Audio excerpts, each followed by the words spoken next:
To all of our great alums that came back for homecoming, we appreciate you. I hope you had a great homecoming weekend, and I'm disappointed that we weren't able to get them a win. And I want to congratulate Coach Ferentz and his staff on a great game plan. Their guys played great. They played clean. They took care of the ball. We didn't create any turnovers, which did not allow our offense to get a short field, which obviously is something that we need right now. We moved the ball at times, but we weren't able to do anything once we got so what I call the alumni zone, 50 to the plus 25, and then obviously we had the one trip on the high red. But got to play cleaner, got to take care of the ball better earlier, and then obviously we got to score points and take the ball away collectively. But disappointed, but we got our seniors now with 5 left, and that's what we're playing for. We're playing for those guys, and that's what I challenged the team with at the end.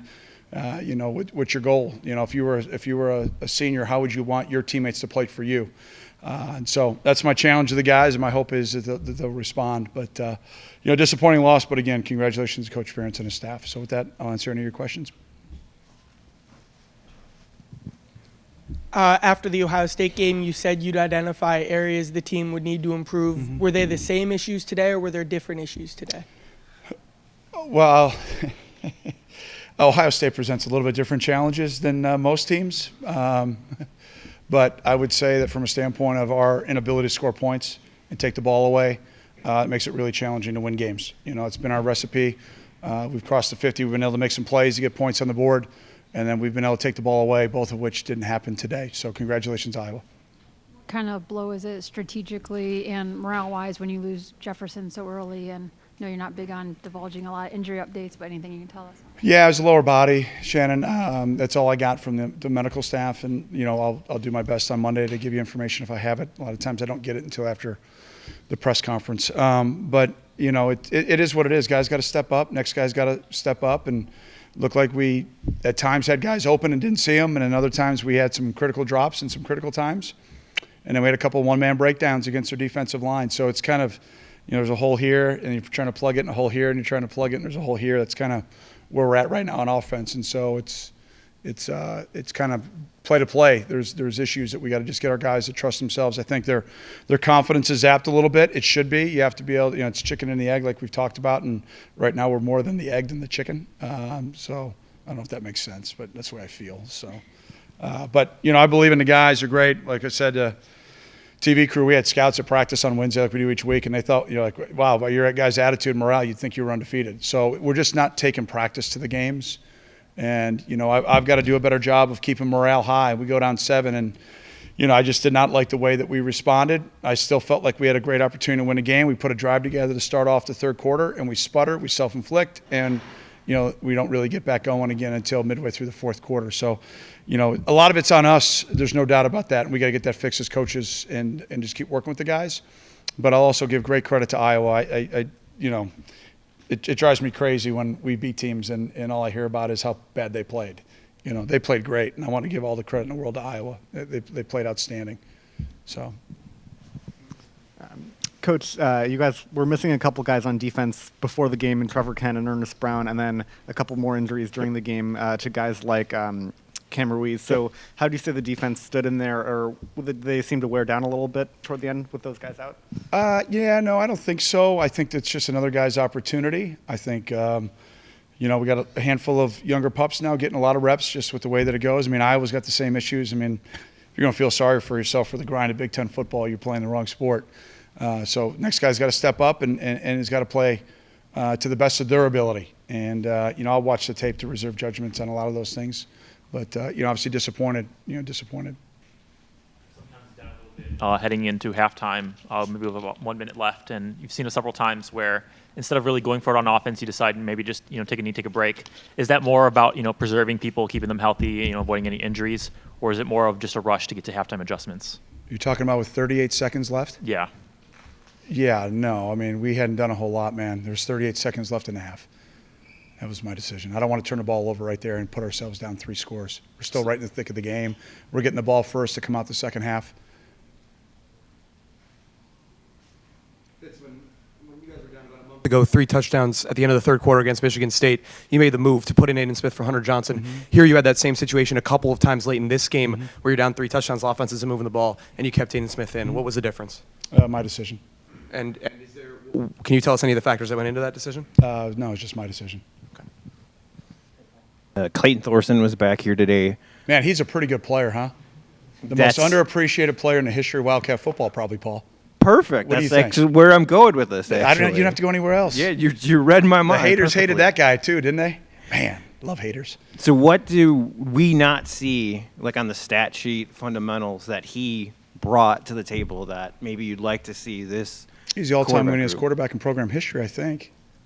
That's a big stat. Quarterbacks need to lead to win. They need to make the plays that winners make. They got to take care of the ball. They got to take and put the ball in the right spots. We had some times that, they're going to have coverage. The schemes are, a certain coverage, throw it to the right. If the coverage is opposite, throw it to the left. And that's just not firing right now. It's not firing right now. And I think when we take a look at the tape, there'll be some pretty disappointed quarterback room guys. I think they'll look at some opportunities that we left out on the field. But again, I don't want to discredit the Hawkeyes. They played really well. Coach, in the first possession of the third quarter, on the fourth down, you went for it. Yeah. It seemed like there were a couple of open guys on the fourth down that Aiden missed it. What do you think of his overall performance and like some of the progressions he made? Kind of going back to what I just said, just use the same answer. I think we're going to watch the tape and be pretty disappointed. There were some opportunities there to make some plays. So, again, I haven't watched the tape, so I don't want to rush to judgment on any player. And we win as a team, and we lose as a team. But, we've got to obviously be more efficient at that position. So we'll take a look at it and see how things go moving forward.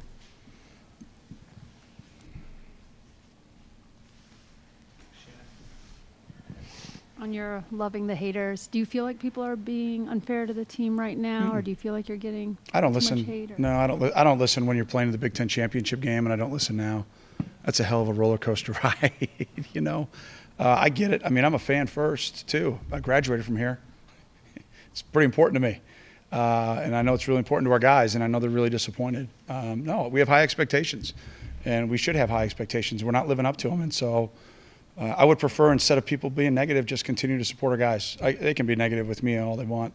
I got a better face for radio than TV anyway, so I'm fine with that. But for our guys, just stick with them, keep supporting them, keep coming out and having their back. They're a great group. It's just not clicking for them right now, but we're not going to stop being relentlessly positive and coach the heck out of them. And if anybody needs a hug, I'm available for them. I'll hug them and hopefully make them more positive and some more warm fuzzies. Coach, I believe this is the first time in your college football career as both player and coach you enter November with only one win in the win column. Mm-hmm. What are sort of the next steps to sort of try to adjust and get better and sort of just try to turn it around?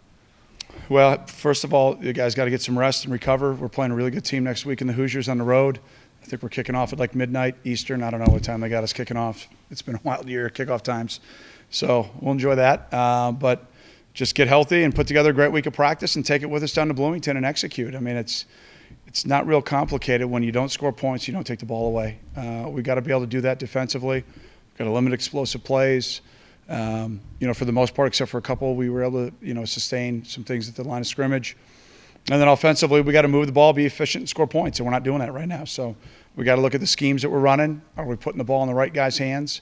Are we getting the ball out of our hands? It looked like at times today we were holding the ball and we got to figure out why, and then we got to get guys in the right position to help us win. So, with one win, you got to look at every position. You got to make sure everybody's playing to the best of their ability. We got to make sure we're putting them in those positions, and if we got to make personnel changes, we'll do that. So we got to find answers. We got to find solutions. Fitz, you said down 7, you did not like what you saw from your team. What did you see? They're just a couple guys. I'm like, where's your swagger at, man? Let's go make a play. So. It's been a long negative grind, and I think for some of the guys they're probably listening to too many haters, but that's the world we live in. I mean, I'm walking out of the locker room right now, and the first thing guys are doing are looking at their phones, not taking a shower. It's the world we live in. So you just do a good job as a coach educating them. Like, listen, all those people that are hating will love you. It's a cool thing when you win. It's a pretty simple concept. Win and people like you, right? Right. Hey, like you're a winner. I love you. It's a totally different deal for me right now. But I appreciate your love, too. Is there any more of that? A couple of weeks ago, you talked about guys having the woe is me attitude. No. None of that? No, I don't think so. No, I think guys are just frustrated. I would be, too, if I were them. Coach, you talk about looking at potential personnel changes after the continued struggles. After what amount of continued offensive struggles do those potential personnel changes extend to the coaching staff? Well, you look at, I think, everything, but usually you do those things at the end of the season from a standpoint of assessing your entire program, coaches included. The way we travel, the way we train, we look at everything. And it's obviously disappointing. We're all disappointed in the way that we're all collectively going through things. And if we stick together, we can still get this group of guys into the postseason if we play better. I mean, it's not that complicated, but that's always the way that I've looked at it. And you look at the thing holistically, so. There's a lot of NFL guys here today, and I'm sure some of them were coming to see that defensive end in Iowa. What do you think of him? 94? Oh, he's a great player. He's been a great player for 3 years. I mean, he's an outstanding football player.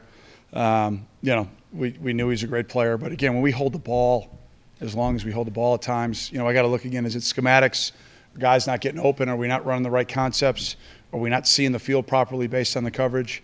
So there's a lot of things I got to look at the tape to get an assessment of that. Fitz, overall, what do you think of the play of your defense? And you keep talking about the lack of takeaways. How do you coach to that? We coach it every day, Louis. We work turnover drills, turnover circuits every day. It's something that we talk about all the time. We talk about tackling and turnovers, TNT. Those are the two most important things that you have as a defense that you can control. If you tackle well and you create turnovers, you give your offense more opportunities. Short fields and momentum, and right now the second part, the turnover aspect, is not happening. So we're going to take a hard look at what are we working on? Are we really going for the ball the way we need to go for the ball? It looked like we were in position for a couple interceptions today, and they made some plays. Which again, I want to congratulate Iowa and their players on making those plays. So you just keep working what you're working, and then evaluate the drills you're doing, and just don't stop. Don't stop doing it. Thanks, Coach. All right, great. Thanks a lot. Happy Halloween. Go Cats. We're going to have Aiden Smith, Blake Gallagher, and Greg Newsom up